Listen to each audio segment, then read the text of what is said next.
The unlocking the fretboard cliche seems like a daunting task at first glance.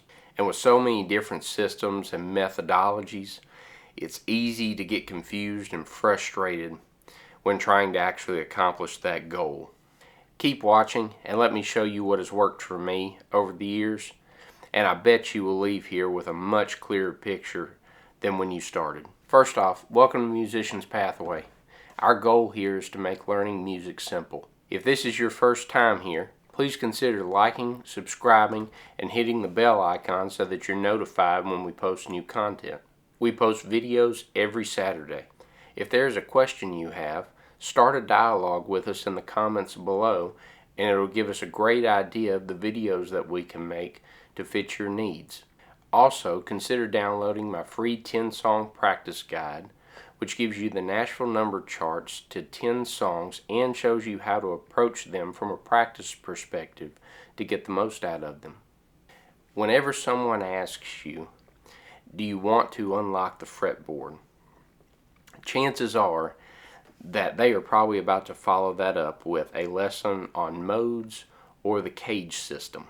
While those ideas are great, they are often overcomplicated when someone tries to explain them, especially considering how easy the ideas that they represent actually are to understand.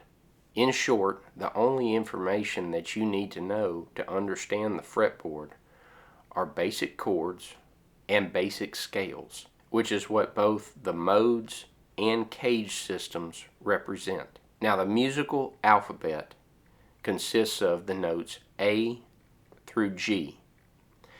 Now, most of those notes are a whole step apart. The only two exceptions are the notes B and C and the notes E and F. Those two instances are both a half step apart. Now, that information in and of itself is a large chunk of understanding the fretboard. When people talk about the cage system, the only thing that concept represents is just basic chord shapes. Let me explain. C, A, G, E, D. Spells out caged. They're just basic chord shapes. Now, those same chord shapes occur all the way up the fretboard, except they just have different note names. So, remember the musical alphabet like we described before? C, D, E, F, G, A, B, and then C, D, E, F, G, A, B, C, D, E, F, G, A, B, C, D, and so forth. G, A, B, C, D, E. Now, you're not going to strum those chords and they come out sounding right, but the shapes are there. A,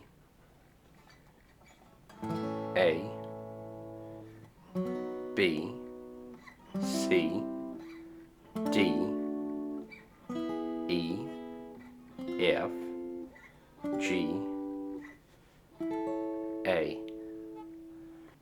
Now, that concept in and of itself isn't going to explain the entire fretboard, but what it does show you is that all of those chord shapes occur all over the fretboard, and that those basic chord shapes are pretty much the foundation of what you need to know to learn the entire fretboard.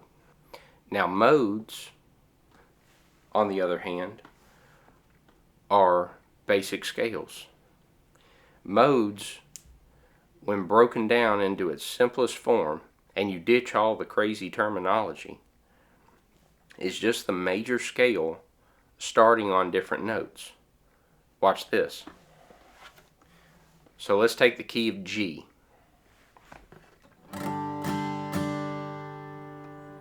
Here's the G major scale.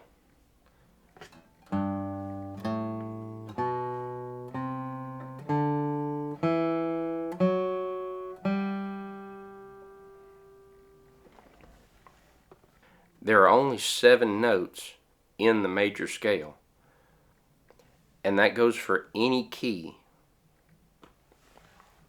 and they all occur all up and down the fretboard. So here's the major scale.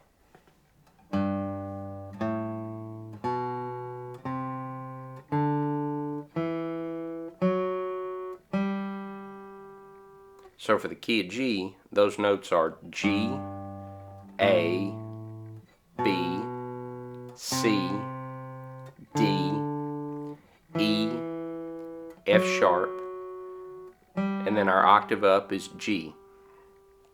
So we can continue on up the fretboard from there.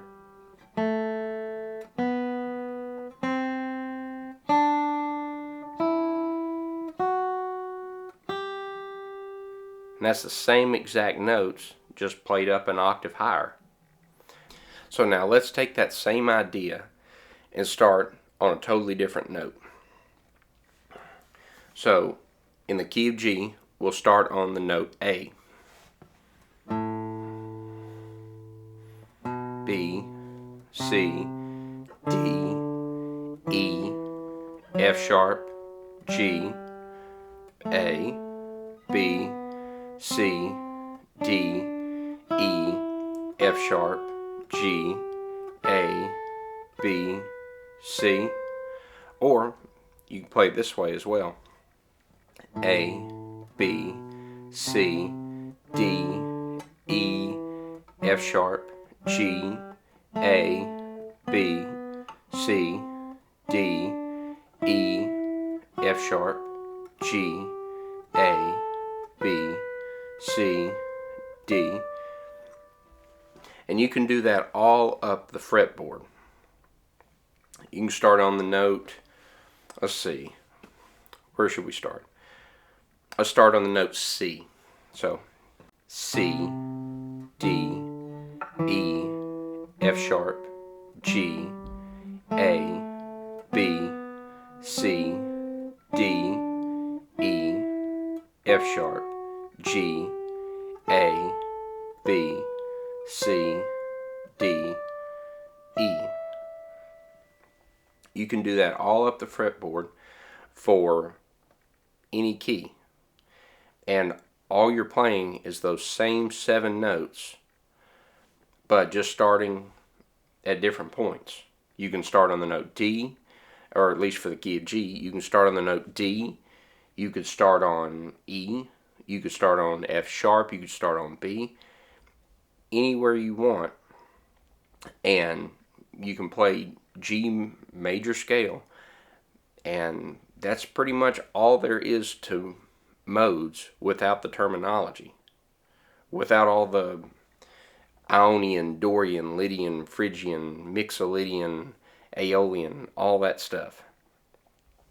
Really and truly, it's just about starting on a different note other than the root, resolving and finding creative ways of resolving to different notes, or maybe you might want to resolve to the root, or, you know, that's pretty much all there is to the concept. Now, there are major and minor pentatonic scales. There's also the diatonic scale. So, I know I'm throwing a lot of terminology at you all at once, and I promise I'm not trying to be confusing or anything. But to make the point that I'm trying to make, a pentatonic scale is just 5 notes. A diatonic scale is 7 notes. So that means that the only difference between those two different types of scales is 2 notes. And with pentatonic and diatonic, that 2-note difference is the 4 and the natural 7. If that doesn't mean anything to you, that's totally fine. I'm going to show you, kind of just the basics real quick. So you've got your minor pentatonic scale. So if I were to play G minor,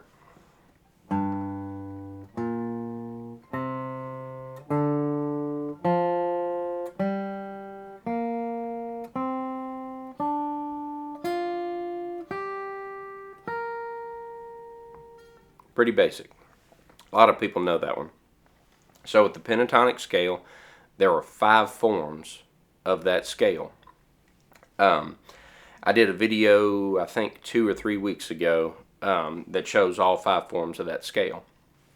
Well, the other side of that is that's your minor pentatonic scale. Your major pentatonic scale, if you know all 5 forms of the pentatonic scale, major and minor shapes are the exact same. And that's because of relative major and relative minor. And not to get into all that in this video, I explained that in the other video. But you pretty much have, if you know all 5 forms, you know everything you need to know. So let's take G. So let's take G major pentatonic scale. And what that looks like is this.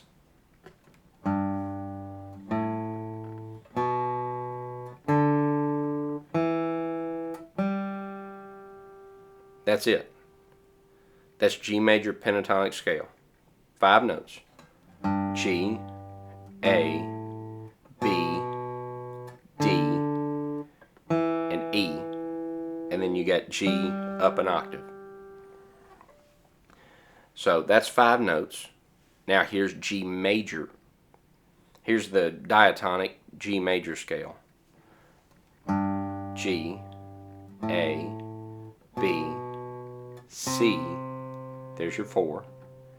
D, E, F sharp. That's your natural 7. And then back to G, our octave. So if you know all 5 forms of the pentatonic scale, and you learn quote unquote modes, really it's just the G major diatonic scale, and you combine all that together, you have everything you need to understand the fretboard and how to play around it. Like, for instance, if I'm in the key of G and I want to play a run and I want to use and maybe combine this in there as well. So I could do something like this.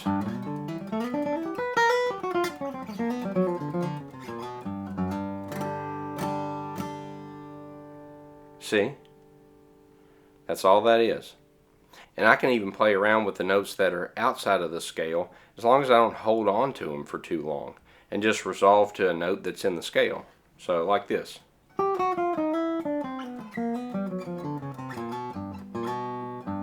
See, B flat is G minor, but I can resolve it to B, which is G major.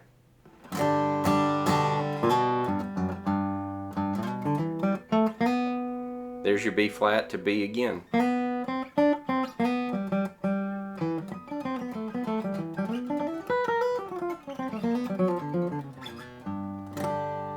See? You have to be able to see the fretboard as one complete unit if you want to understand it. But you also have to understand that no one system is going to help you see all of it. You have to understand and connect all of those systems. The good news is there really isn't as much to learn as you have been led to believe. Remember what we said at the beginning. The only things you really need to know are basic chords and basic scales. That's it. I hope that gives you a much clearer sense of how to understand the fretboard. That's how I've come to understand it after all these years. If you want to go back and watch some of the videos that accompany this one, you can go and look at this playlist here. Please leave a comment below letting us know if you have any questions that we can make some videos on. And please don't forget to like, subscribe, and hit the bell icon. I hope you have a wonderful day.